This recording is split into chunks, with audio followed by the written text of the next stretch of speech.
श्री राधे राधे। आपका स्वागत है मेरे इस YouTube चैनल डिवाइन हिंदी कहानियों में। आज मैं आपको नवजात की मृत्यु के बाद शास्त्र के अनुसार कैसे करना चाहिए श्राद्ध, जिसके बारे में जानकारी दूंगी। अगर आपको मेरी ये जानकारी पसंद आए तो कमेंट बॉक्स में कमेंट जरूर करें। सनातन धर्म में श्राद्ध कर्म का विशेष महत्व है। यह एक ऐसा अनुष्ठान है जिसके माध्यम से हम अपने पूर्वजों की आत्मा की शांति और मोक्ष के लिए प्रार्थना करते हैं। लेकिन जब किसी नवजात शिशु की मृत्यु हो जाती है तो उसके लिए श्राद्ध कर्म कैसे किया जाएगा, इस विषय पर शास्त्र और ज्योतिष की कुछ मान्यताएं विशेष नियम बताती हैं, जिसका पालन करना आवश्यक है। आमतौर पर जब किसी व्यक्ति का निधन होता है तो उसका श्राद्ध उसकी मृत्यु तिथि पर किया जाता है, लेकिन नवजात शिशु के लिए यह नियम थोड़ा अलग है। शास्त्रों के अनुसार यदि किसी बच्चे की आयु 6 वर्ष से कम और उसका निधन हो जाता है तो उसका श्राद्ध कर्म समान पिंडदान के बजाय तर्पण के रूप में किया जाता है। तर्पण का अर्थ है जल, तिल और कुश के माध्यम से आत्मा को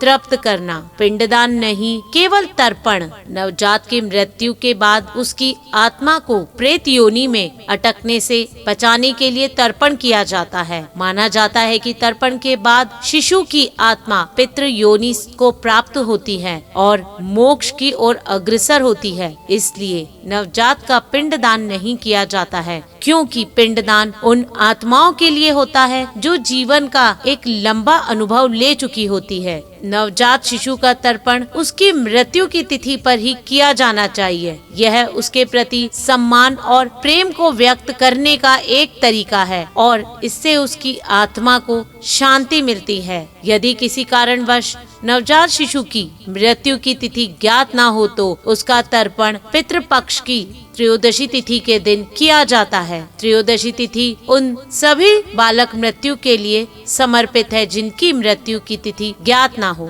नवजात शिशु का तर्पण करने से उसकी आत्मा को शांति मिलती है। यह एक वैज्ञानिक और आध्यात्मिक प्रक्रिया है जो आत्मा को प्रेत योनि से मुक्त कर मोक्ष की ओर ले जाती है। यह परिवार के सदस्यों को भी मानसिक शांति प्रदान करता है कि उन्होंने अपने दिवंगत शिशु के लिए सही कर्म कांड किया है। यह माना जाता है कि जब हम तर्पण करते हैं तो हमें अपनी भावनाओं को ब्राह्मण को भेजते हैं, जो उसे आत्मा तक पहुंचाती है और उसे शांति प्रदान करती है। धन्यवाद। अगर आपको मेरा ये चैनल पसंद आए तो मेरे इस चैनल को लाइक, सब्सक्राइब तथा शेयर करना ना भूले। श्री राधे राधे।